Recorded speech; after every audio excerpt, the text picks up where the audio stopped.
All right. Texas coming off a huge dominating win over the Baylor Bears. Longhorns now ranked number 3 in the country. We'll hear from Steve Sarkisian coming up in the post game from his comments from the post game. But I thought the moment in the game, it was early, that I knew Texas wasn't in any real trouble of losing this game, or really the game being competitive or close, was pretty much early watching the defensive line overwhelm the Baylor O-line. And whether it be in the run game or whether it be in pass protection, they just couldn't block Texas D-line. They couldn't. And they couldn't block Byron Murphy at the point of attack, even though sometimes they were trying to double team him. And there were so many different players that were able to get in the backfield, penetrate, make plays for the Texas defensive line and defensive front, really, overall, that I really had no concern that Baylor was going to be able to move the ball consistently. Now, they threw the deep ball and got some chunk yardage plays a couple of times, but that was about it. But there was nothing they really could do, that would neutralize the Texas defensive front. They just didn't have the lines of scrimmage to keep up with Texas. And hopefully that continues to be the case for the rest of the season, is that Texas overwhelms opponents. We're going to talk about this in the Kansas game, too, when we talk about Kansas and preview that for the rest of the week. That I think if you look at the lines of scrimmage for Texas, offense and defense, that's where Texas should be separating. Hell, even going back to their latest commitment, right, the 5-star offensive tackle out of Mater Dei, the best tackle in the country.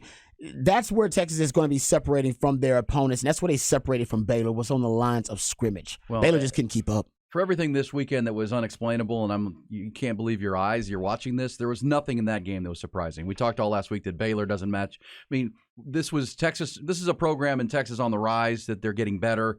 Their lines of scrimmage are getting more and more dominant. And Baylor's not good. This is why there's panic in Baylor about Dave Aranda. I'll give you credit for your Wyoming comment. You got it. What's that? I think you said Wyoming could beat Baylor, and not agree with you now. Man. After watching it. I think you're right. Because nothing that you saw on film because Texas, by the way, Texas fans over the last 12 years at times know this. When you talk about Dave Aranda, hey, Dave, make some adjustments. Rod, it's hard to adjust around a bad offensive line. It's hard to make adjustments around a bad offense or a defensive line. Like, what do you do? I mean, you just said it. The Longhorns had 2 sacks on the first series. They had 3 sacks on the first 2 drives. They couldn't block Texas. And you're like, well, do something. Well, what do we want them to do? We can't move them. Actually, they're whipping us. That's a problem for Dave Aranda. Kansas will be much better this week. That's a much better football team. I thought Wyoming was a better football team than Baylor, and they'll see better groups. What you like about Texas is they showed up and they finally played a good first half, right? They put 28 points on the board in the first half.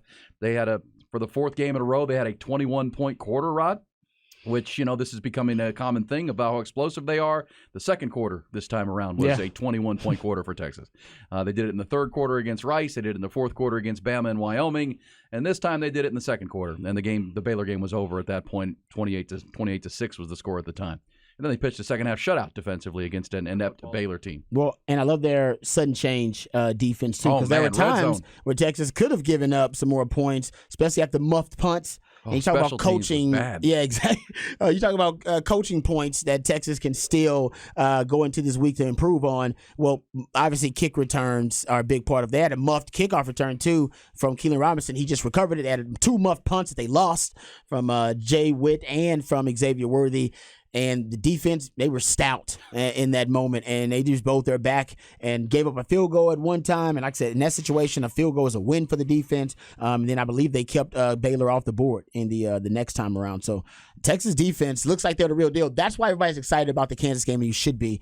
This will be the first test for the Texas defense for an offense with an actual identity. Bama had players, but their offense had no identity at all.